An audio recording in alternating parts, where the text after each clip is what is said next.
The Whispering Shadows. It was a quiet, foggy evening when Emma moved into the old house at the end of Elm Street. The neighbors had warned her that the house had been empty for years, that it was cursed, but Emma, a skeptic, laughed it off. The house was cheap, and she needed a fresh start.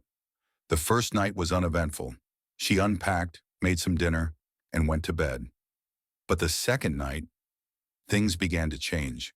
It started with the whispers, low, almost inaudible voices coming from the walls, like a group of people muttering in a forgotten language.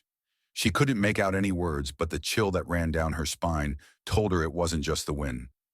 As the days went on, the whispers grew louder, and the temperature in the house dropped significantly, especially near the attic. One night, Emma couldn't stand it any longer. She grabbed a flashlight and headed up to the attic, determined to find the source of the voices.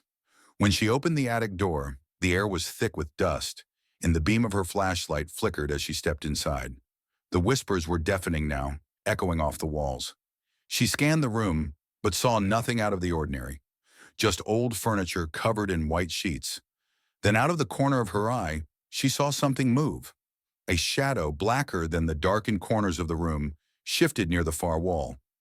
Her heart pounded in her chest as she turned the flashlight toward it. The light flickered and then nothing, just a bare, empty wall. She took a step forward, her breath coming faster. Then she heard it, a soft voice right behind her ear. "You shouldn't have come." She spun around, but there was no one there. Terrified, she rushed down the stairs, the whispers following her like an invisible presence. As she ran through the house, the shadows seemed to stretch longer, twisting and curling like fingers reaching for her. The walls began to groan, and she could feel something behind her, just out of sight.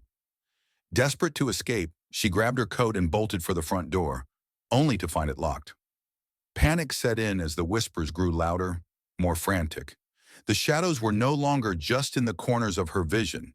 They were closing in on her, surrounding her, pushing her toward the dark, empty space where the attic door had once stood. And then, in the silence that followed, the last thing she heard before the darkness consumed her was a voice faint but clear.